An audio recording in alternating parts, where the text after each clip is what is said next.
Light and healthy அதே சமயம் ரொம்ப ஃபில்லிங்கான ஒரு ரெசிபி ஓட்ஸ் மசாலா கிச்சடி. ஒரு ப்ரெஷர் பேனில் 2 டீஸ்பூன் நெய் சேர்த்துக்கோங்க.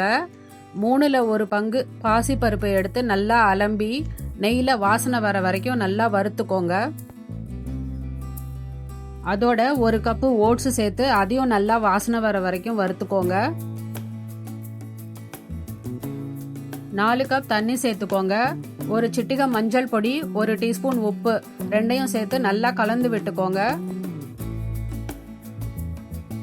மூடி போட்டு 3 விசில் வர வரைக்கும் குக் பண்ணி எடுத்துக்கோங்க. ப்ரெஷர் அடங்கினதும் திறந்து பார்த்து செக் பண்ணிக்கலாம்.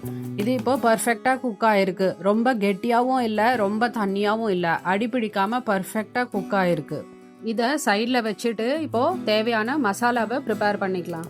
ஒரு பேனில் 1/2 டீஸ்பூன் எண்ணெய், 1/2 டீஸ்பூன் நெய் சேர்த்துக்கோங்க.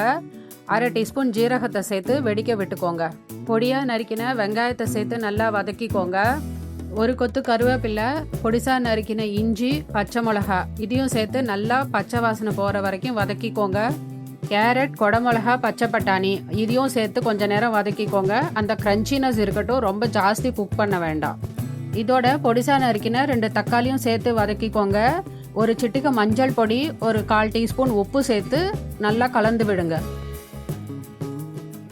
ஒரு 1/4 கப் தண்ணி சேர்த்து நல்லா கலந்து மூடி போட்டு ஒரு 2 நிமிஷம் குக் பண்ணுங்க.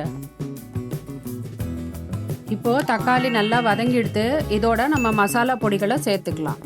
1/2 டீஸ்பூன் ஜீரக பொடி, 1 டீஸ்பூன் கொத்தமல்லி பொடி, 1/4 teaspoon garam masala, 1 teaspoon Kashmiri chilli பொடி எல்லாத்தையும் சேர்த்து பச்சை வாசனை போகிற வரைக்கும் வதக்கி எடுத்துக்கோங்க. ஸ்டவ் ஆஃப் பண்ணி ஒரு பவுலில் எடுத்துக்கோங்க. இப்போது குக் பண்ணின ஓட்ஸையும் பருப்பையும் எடுத்துக்கோங்க. அதோட இந்த மசாலா மிக்ஸை சேர்த்து நல்லா கலந்து விட்டுக்கோங்க.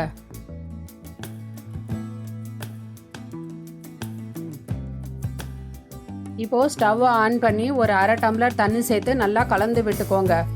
உங்கள் கன்சிஸ்டன்சிக்கு தேவையான மாதிரி தண்ணி வேணும்னா கொஞ்சம் கூட சேர்த்துக்கலாம். 1/4 டீஸ்பூன் பெருங்காயம், பொடிசா நறுக்கின கொத்தமல்லி தழை, ஒரு 1/2 டீஸ்பூன் நெய் சேர்த்து நல்லா கலந்து விடுங்க. ஒரு கொதி வர விட்டு இறக்கினா oats vegetable masala khichdi ready ஆகிடும். டேஸ்ட் செக் பண்ணிவிட்டு வேணும்னா கொஞ்சம் உப்பு சேர்த்து நல்லா கலந்து விட்டுக்கோங்க. கொதி வர ஆரம்பிச்சுடுத்து. அவ்வளோதான், இது ரெடி ஆகிடுத்து. ஸ்டவ்வை ஆஃப் பண்ணி ஒரு 2 நிமிஷம் மூடி போட்டு வச்சுக்கோங்க.